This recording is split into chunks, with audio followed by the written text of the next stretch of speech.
These two again, oh joy. Prince Harry, Meghan Markle and the Duchess's mother have been involved in a near catastrophic car chase, according to their spokespeople. The way Harry and Meghan described it, they made it sound like a scene from some big-budget action movie. Last night, the Duke and Duchess of Sussex were involved in a near-catastrophic car chase at the hands of a ring of highly aggressive paparazzi. This relentless pursuit, lasting over 2 hours, resulted in multiple near collisions involving other drivers on the road, pedestrians and 2 NYPD officers. A member of the Sussex's security team said it could have been fatal, accusing the paparazzi of jumping red lights, vaulting over curbs, blocking roads. Really? Because it's not like these two clowns to completely exaggerate something for clout, is it? To completely manufacture something out of thin air to get the sympathy vote. The cab driver, who somehow managed to survive this manic, near-catastrophic high-speed chase, was noticeably more relaxed about what happened. Did you feel like the paparazzi were being aggressive? No. They were behind us. I mean, they stayed on top of us. That was pretty much it. There was nothing more, you know.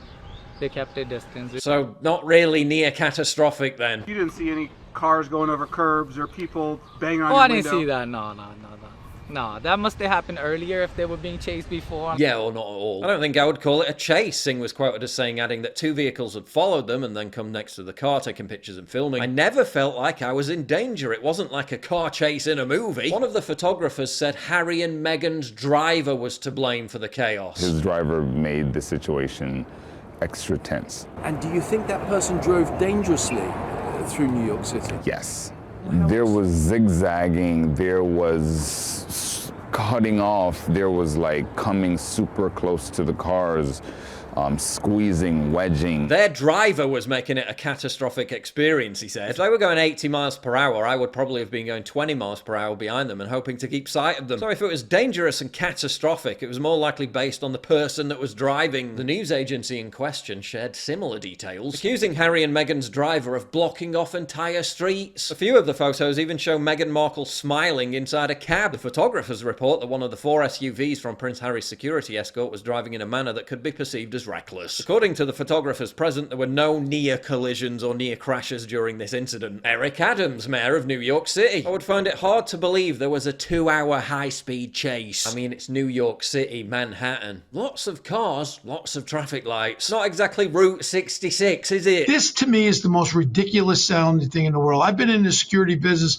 from retiring from the police department for 38 years. They want you to believe for 2 hours they were chased by 5 blacked out SUVs, chasing them all over, through red lights, through speeds, hitting other cars, maybe hitting cops. This is, I think, part of the drama that is being made up by them. And again, you have cameras on every corner in New York City. Nothing makes sense. I like to know who the security that they're using, who hired it. Stevie Wonder? Julian Phillips, a deputy commissioner at the New York Police Department. The Duke and Duchess of Sussex arrived at their destination. There was no reported collision, summonses, injuries or arrests. I mean, just consider the optics here. 2 royals, in case they've decided to be part of the royal family again this week, I haven't checked. Aggressive paparazzi, a high-speed nighttime chase through the streets of a major western city. Could they have grifted off of what happened to Princess Diana any harder? They already tried pulling a similar stunt in that Netflix series. I was terrified. I didn't want history to repeat itself. Now they're doing it again. Paul, what do you make of Harry comparing this car chase, which the taxi driver says isn't a car chase, to the night his mother died? Here we go again. To make any comparison with a car chase in Manhattan to one in Paris. They were totally different circumstances. Diana was actually avoiding the press the night she died.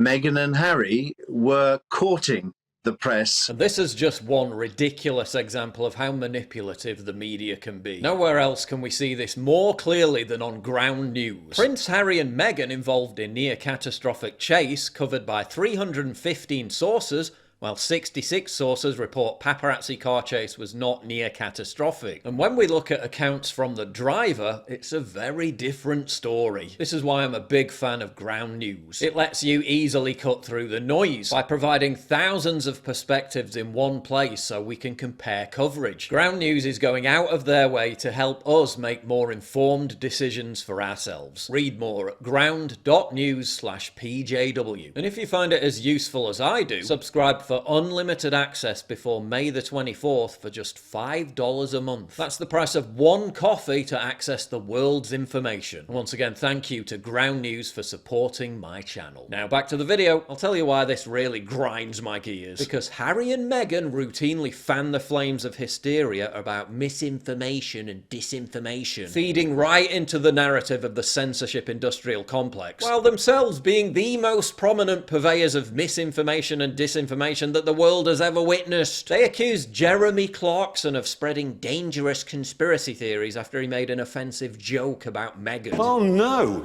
Anyway, demanded he recant his entire career body of work, while themselves inventing a giant conspiracy theory that some mildly uncomfortable car journey was some kind of near-deadly white knuckle ride. This dude went from fighting terrorists in Afghanistan. It wasn't done in the wrong way, but it was just...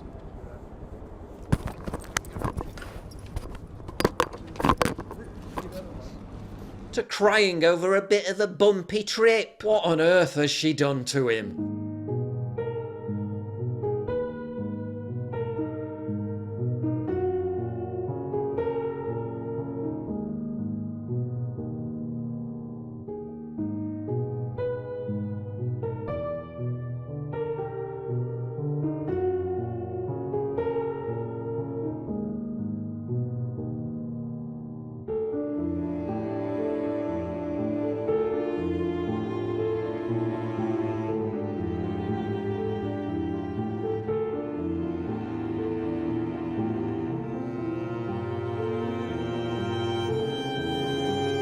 Really makes you think. Prince Harry bangs on about climate change, And this crisis will only grow worse. while he and Meghan take 4 private jet trips in the space of 11 days, then gives UN speeches whining about climate change disinformation. The few weaponizing lies and disinformation at the expense of the many. Yeah, weaponizing lies and disinformation is bad, but it's okay when they do it. You'd think that after every falsehood they've spread in pursuit of their pity party narrative, every one of which has subsequently collapsed in a shit show of embarrassment and ridicule, that they'd have finally learned to put a sock in it. No, the thirst for furthering their contrived victimhood complex is insatiable. They just come across so thirsty all the time they drink seawater. Maybe have your publicist stop calling paparazzi and tell them where you're at.